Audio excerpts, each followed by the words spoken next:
और अब बात उस मेवात की जो 2 दिन पहले दंगे की आग में जला। नूह में दंगाइयों ने वैसे तो कई जगहों पर हमला किया, लेकिन यहां साइबर थाने पर हमले का एक नया कनेक्शन सामने आ रहा है। यह पता चल रहा है कि थाने पर हमले में वो अपराधी भी शामिल थे जिनके खिलाफ कई फाइलों में दर्ज सबूत उस थाने में रखे हुए थे। क्योंकि मेवात का यह पूरा इलाका जामताड़ा बन चुका है।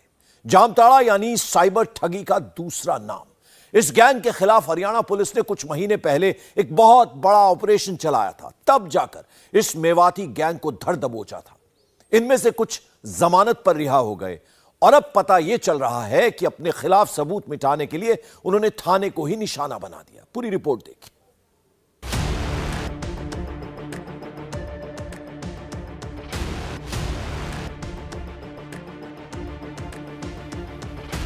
31 जुलाई को दंगाइयों ने नूह के साइबर थाने पर ही क्यों अटैक किया? दंगों के बहाने अपने गुनाहों की चार्जशीट कौन फाड़कर ले गया? दंगों के बहाने अपने अपराधों का काला चिट्ठा कौन जलाकर ले गया? क्या नूह के साइबर थाने को साइबर अपराधियों ने ही निशाना बनाया?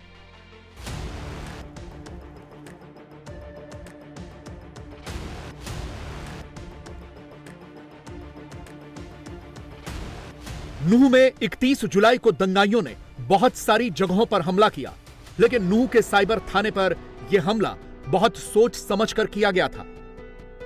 क्योंकि ऐसी घटनाओं में दंगाई तो पुलिस से दूर भागते हैं, लेकिन उस दिन वो पुलिस का ही थाना फूंकने क्यों चले गए?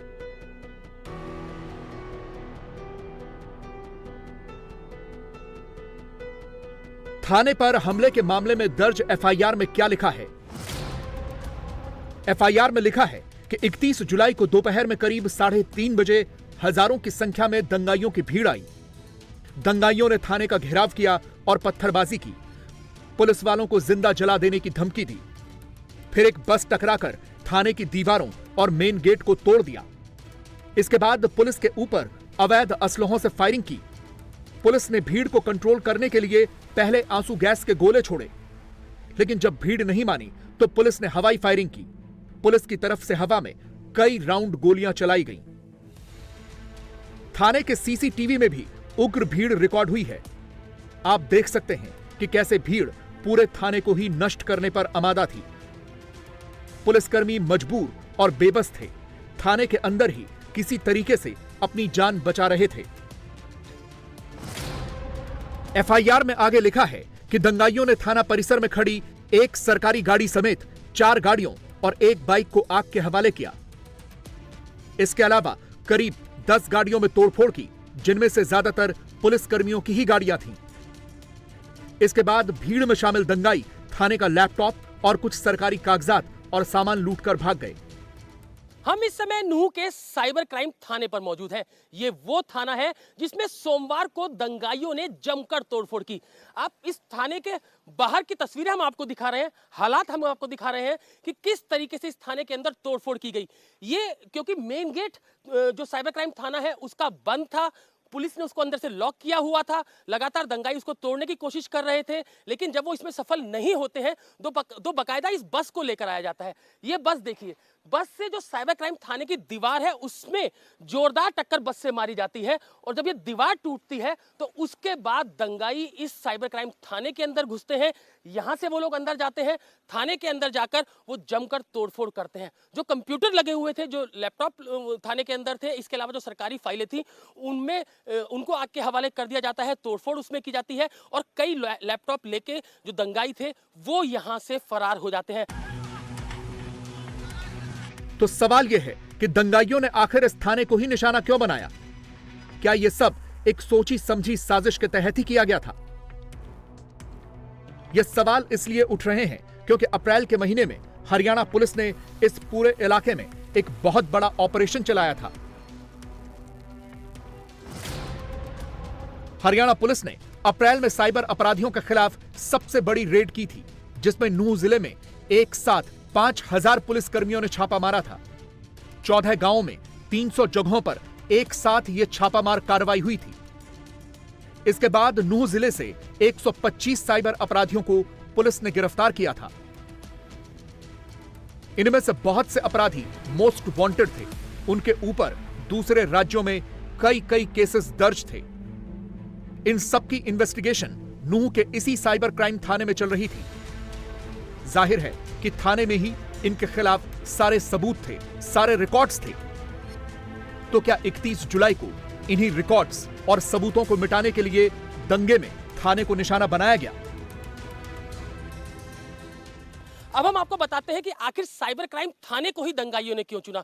दरअसल जो नूह के अंदर ये साइबर क्राइम थाना खोला गया था, उसका सबसे बड़ा कारण ये था कि ये जो थाना है, साइबर क्राइम थाना, ये लगातार नूह और मेवात के अंदर जो लोग साइबर फ्रॉड करते थे उनके खिलाफ लगातार कार्रवाई कर रहा था। अप्रैल महीने के अंदर जो साइबर क्राइम थाना है उसने कार्रवाई करते हुए लगभग 5000 पुलिसकर्मी उसमें शामिल थे।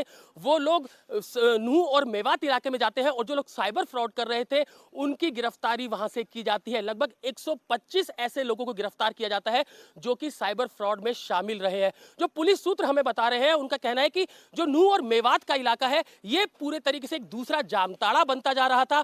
देश भर में कई ऐसी एफआईआर दर्ज हुई थी जिसके अंदर साइबर फ्रॉड जो है वो लोगों से किया गया था और जानकारी ये मिल रही थी कि ये जो साइबर फ्रॉड किया गया है ये नूह और मेवात इलाके से किया गया है। जिसके बाद लगातार जो साइबर क्राइम थाना है वो ऐसे लोगों के खिलाफ एक्शन ले रहा था। जब दंगाई सोमवार को इस थाने के अंदर घुसते हैं तो आप देखेंगे ये पूरा साइबर क्राइम थाने का कंपाउंड है। इस थाने के अंदर घुसते हैं, तोड़फोड़ इसके अंदर करते हैं, कंप्यूटर और लैपटॉप जो है उसमें तोड़फोड़ की जाती है। इसके अलावा जो सरकारी फाइल है, एफआईआर है, उनके अंदर आग लगाई जाती है। यह पूरा इलाका साइबर ठगी के लिए पूरे देश में कुख्यात है और यह ठगी इस पूरे मेवात इलाके में फैली हुई है। हरियाणा के नूह जिले के साथ ही मेवात क्षेत्र राजस्थान के भरतपुर और अलवर जिले तक फैला हुआ है और इसमें उत्तर प्रदेश के मथुरा का भी कुछ हिस्सा लगता है। इसकी ये लोकेशन ही इन साइबर ठगों के लिए बहुत ज्यादा फायदेमंद है, क्योंकि जब भी रेड होती है तो ये साइबर ठग बहुत आसानी से दूसरे राज्यों में भाग जाते हैं, क्योंकि इनके रिश्तेदार पूरे इलाके में फैले हुए हैं। पिछले कुछ सालों से देश में साइबर ठगी के 2 प्रमुख केंद्र हैं। पहला है झारखंड का जामताड़ा और दूसरा है ये मेवात, जिसे अब मिनी जामताड़ा कहा जाने लगा है। वैसे तो ये पूरा इलाका देश के सबसे पिछड़े जिलों में शामिल है, लेकिन यहां साइबर ठगी का ऐसा जाल बिछा है कि 8वीं और 10वीं पास लड़के भी बड़ी आसानी से लोगों को बेवकूफ बनाकर पैसे ठग लेते हैं।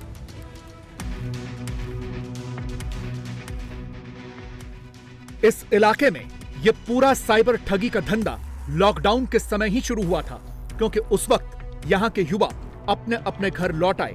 कोई काम धंधा नहीं था तो उन्होंने यह साइबर ठगी शुरू कर दी। शुरुआत में तो यह ठग बैंक कर्मी बनकर ठगी करते थे। तरीका सिंपल था कि बैंक अकाउंट ब्लॉक हो गया है, ओटीपी आया होगा या केवाईसी अपडेट करना है। इसी बहाने से फोन करते थे, पासवर्ड शेयर करने को कहते थे और सीधे कस्टमर के अकाउंट से पैसे कट जाते थे।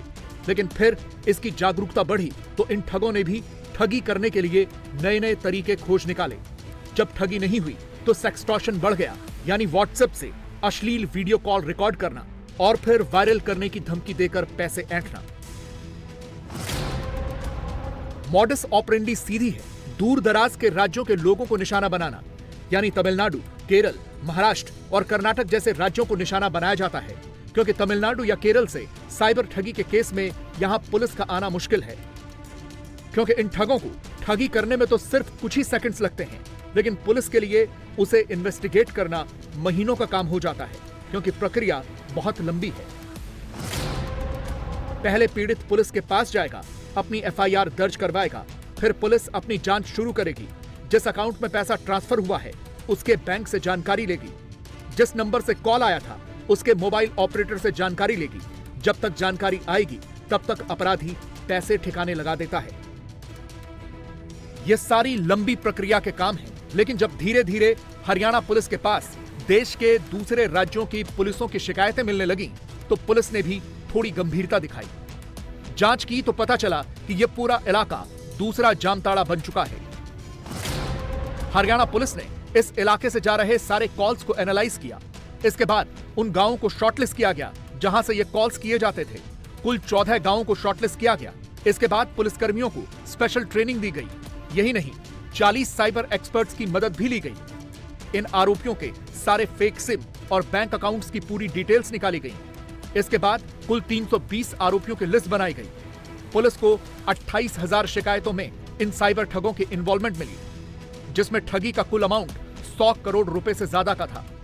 एक एक करके पकड़ना मुश्किल था, इसीलिए एक साथ रेड की गई और उसी के बाद यहां 125 आरोपी पकड़े गए। ये साइबर ठग बहुत शातिर होते हैं, इसीलिए एक बार कॉल करने के बाद सिम फेंक देते हैं। हर ठगी के लिए नए सिम का इस्तेमाल करते हैं। जून 2023 तक पूरे मेवात क्षेत्र में साइबर क्राइम सेल ने 5 लाख सिम कार्ड ब्लॉक किए थे। सिम भी लोकल नहीं खरीदे जाते हैं, बल्कि सिम पश्चिम बंगाल, असम और बिहार जैसे राज्यों से लाए जाते हैं। जाहिर तौर पर सिम खरीदने के लिए भी फर्जी दस्तावेजों का ही सहारा लिया जाता है। अब लोग जागरूक भी हो रहे हैं, लेकिन ये साइबर ठग ठगी के नए तरीके निकाल ही लेते हैं। जैसे सैन्य कर्मी बनकर ऑनलाइन प्रोडक्ट बेचने व खरीदने का ऑफर देते हैं, बैंक कर्मी बनकर केवाईसी अपडेट करने को कहते हैं। ऑनलाइन शराब डिलीवरी के नाम पर भी ठगी होती है। इसके अलावा बिजली बिल जमा करने, गूगल पर फर्जी कस्टमर केयर नंबर से मदद करने और वर्क फ्रॉम होम का टास्क देकर ठगी करने के तरीके अपनाते हैं। अब इन सब की जांच नूह के इसी साइबर थाने में चल रही थी, जिसे दंगाइयों ने 31 जुलाई को अपना निशाना बनाया। अब पता चल रहा है कि दंगाइयों के इस भीड़ में वो साइबर ठग भी थे जो जमानत पर बाहर निकले हैं। इसीलिए पुलिस को शक है कि इन्होंने अपने सारे रिकॉर्ड्स नष्ट करने के लिए ही थाने को निशाना बनाया। जब इस पूरे मामले की तफ्तीश पुलिस ने शुरू की तो बड़ी ही हैरानी वाली चीजें निकलकर सामने आई। सबसे अहम बात यह कि ये वही लोग थे, दंगाइयों में वो लोग सबसे ज्यादा तादाद में शामिल थे जिन लोगों के खिलाफ साइबर सेल ने एक्शन लिया था, उनको गिरफ्तार किया था। उनमें से 25 से 30 से ज्यादा लोगों की जो तस्वीरें हैं वो सीसीटीवी फुटेज और जो मोबाइल फुटेज है उसमें सामने आई है। ये वही लोग हैं जिनके खिलाफ साइबर सेल ने एक्शन लिया था। और ये देखिए, थाने के अंदर तोड़फोड़ की जाती है और उसके बाद जो थाने के बाहर जो गाड़ियां खड़ी थी उसमें भी उनको भी आग के हवाले कर दिया जाता है। जो पुलिसकर्मी थाने के अंदर थे, लगभग 10 से 12 उनकी संख्या थी, उन्होंने इस मेन गेट को बंद किया हुआ था। वो थाने की छत पर पहुंचते हैं और जो दंगाई हैं उनको चेतावनी देते हुए हवा में फायरिंग करते हैं।